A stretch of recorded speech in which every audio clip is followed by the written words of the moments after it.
The first light of dawn spilled gently through the lace curtains of a little kitchen nestled on the outskirts of Maplewood, a quiet country town where mornings smelled of rain and wildflowers. Clara Bennett stood by the wooden table, the same one that had carried her family's meals, worries, and dreams for over 20 years. Her hands, roughened from years of stitching clothes and baking bread for neighbors, rested on the polished surface as sunlight danced across it. It was her daughter's wedding day, and Clara could hardly believe it.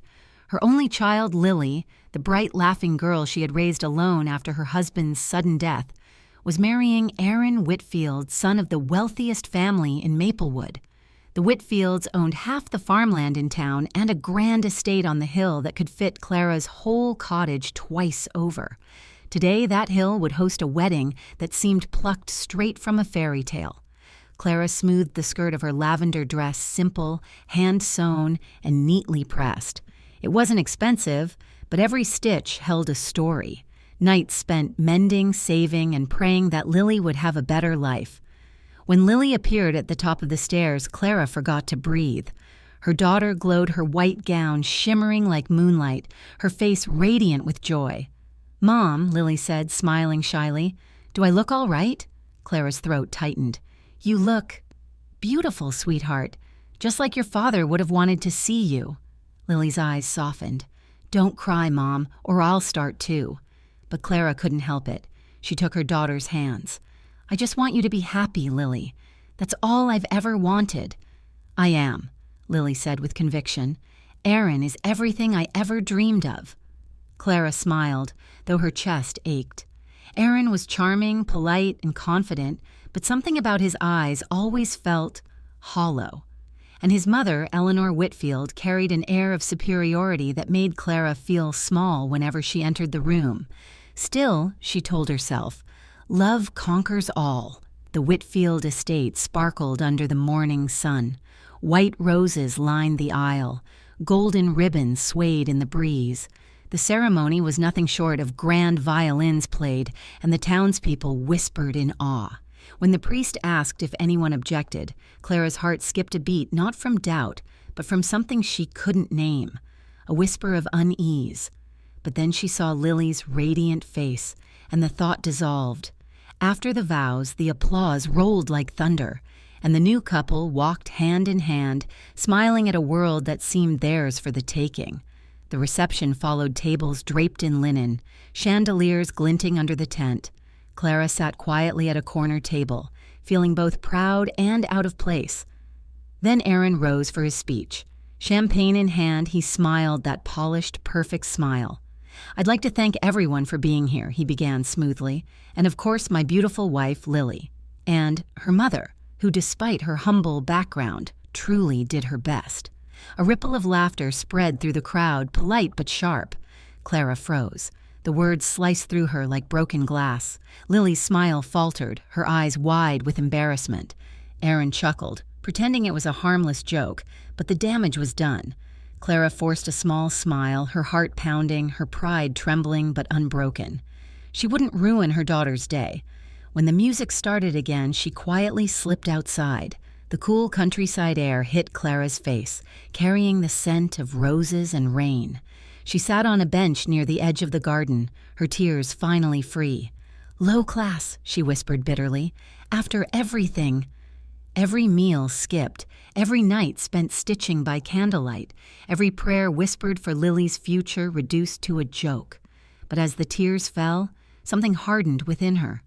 Aaron didn't know her story. He didn't know what she'd endured, the widowhood, the loneliness, the quiet strength it took to keep going. He didn't know her, but soon he would. That night, the house was quiet. The leftover flowers from the ceremony sat in a vase on the kitchen counter, their scent cloying. Lily called once, her voice small and apologetic. "Mom, I'm so sorry for what Aaron said. He was nervous. And maybe the champagne." "It's all right, sweetheart," Clara interrupted gently. "You don't need to apologize for someone else's manners." Lily hesitated. "Are you sure you're okay?" "I'm fine," Clara lied. "Just tired." After hanging up, she stared at a framed photo on the wall, her late husband, holding baby Lily in his arms, both smiling. "You'd have been proud of her," she whispered, "but you wouldn't have liked him." As she sipped tea, a memory resurfaced, one she had brushed aside before. Weeks before the wedding, she'd dropped off some documents at Aaron's farmhouse. He wasn't home, but the door had been ajar. On his desk lay a pile of papers. Bills stamped overdue final notice. Curious, she'd taken a photo before, leaving. Now that image replayed in her mind, the red stamps, the name of the company. She pulled out her old phone, scrolled through her photos, and found it. A chill ran through her. The company was bankrupt. Her hands shook as she typed the company name into her laptop. Within minutes, she found reports of fraud, unpaid loans, and court warnings all linked to Aaron Whitfield. The realization struck like lightning. He hadn't married Lily for love. He'd married her for her savings for her inheritance. From the small piece of farmland Clara's husband had left them. Clara sat back, trembling. Rage and heartbreak twisted together, but beneath it all, a quiet strength rose. He thought she was low class. He was about to learn what true class looked like. The next morning, Clara called her older brother, Henry, a retired detective, who now ran a small security firm in town. "I need your help," she said, her voice steady. "I think Aaron's not who he says he is." Henry didn't hesitate. "Send me what you have, Clara. We'll get the rest." For the next week, they worked together in secret. Henry pulled records, followed leads, and pieced together a web of deceit. Fake business licenses, forged signatures, debt collectors closing in, and even messages between Aaron and a friend discussing Lily's inheritance. Each discovery fueled Clara's resolve. When Henry handed her the final folder, he said quietly, "This will destroy him, Clara." She looked him straight in the eye. "He destroyed himself when he mocked me." That night, Clara listened to an audio file Henry had retrieved Aaron's voice. Arrogant and careless. "Lily's got money. Once we're married, I'll pay off everything. Her mom's a burden, but I'll keep her quiet." Clara pressed play again, just to make sure it was real. Her blood boiled, but her hands were steady. This wasn't about revenge anymore, it was about truth. A week later, Lily called again, her voice cheerful. "Mom, Aaron's parents are hosting a dinner this Saturday. Please come. They want to make things right." Clara almost refused, but then she realized it was the perfect moment. "I'll be there," she said calmly. Saturday arrived with golden sunlight spilling over Maplewood's rolling hills. Clara dressed in the same lavender gown she'd worn at the wedding, the one Aaron had mocked, but this time, she wore it like armor. When she arrived at the Whitfield estate, the guests were already mingling under strings of fairy lights. The room glittered with laughter and music. Aaron approached her, his expression tight. "Mrs. Bennet," he said smoothly, "glad you could make it. I hope the crowd isn't too simple for you." Clara smiled faintly. "Oh, I think I'll manage." Dinner began. Laughter filled the hall. Aaron played the charming host again, as if nothing had ever happened. Then Mr. Whitfield raised his glass. "To my son and his lovely wife, may their union bring pride to this family." Applause. Laughter. Aaron stood. "Thank you, Father, and thank you all for accepting Lily and her mother." "That's enough," Clara said quietly, standing. The room fell silent. She placed a brown folder on the table. "Since we all value family and truth, I think it's time we speak honestly about who Aaron really is." Aaron's smile vanished. "What are you doing?" he hissed. Clara ignored him. "When someone calls you low class," she said clearly, "you don't argue. You let the truth speak." Henry, standing by the door, clicked a small remote. Aaron's recorded voice filled the room, his own words echoing against the marble walls. "Her mom's a burden, but I'll keep her quiet." Gasps, murmurs. Eleanor Whitfield's face went pale. Clara lifted the folder and spread the papers across the table. Unpaid debts, forged contracts, a bankrupt company all under Aaron's name. He didn't marry my daughter out of love. He married her for money. Aaron lunged forward, panic in his eyes. "She's lying." Clara met his gaze calmly. "No, Aaron, you are."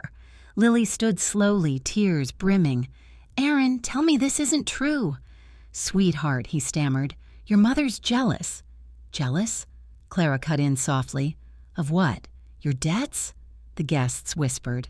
Eleanor buried her face in her hands. Mr. Whitfield's voice broke through the noise, cold and sharp. "Get out," he said to his son. "You've shamed this family enough." Aaron froze, color draining from his face. Lily turned to Clara, sobbing. "Mom, I didn't see it. I wanted to believe in him." Clara took her daughter's trembling hands. "You loved him honestly, Lily. That's not weakness, but now you see love built on lies can't stand." Lily nodded, tears falling. "You were right." Aaron tried to speak, but Lily's voice cut through the room, firm and clear. "No, Aaron, you used me. You hurt my mother, and she's twice the person you'll ever be." Silence fell. The townspeople watched as Aaron left the room, humiliated and alone. The man who once looked down on others was now exposed before everyone. Clara gathered the papers calmly, tucked them into the folder, and looked at the crowd. "This," she said softly, "is what real class looks like. It's not about money. It's about truth and standing tall when the world tries to break you." Then she turned to Lily.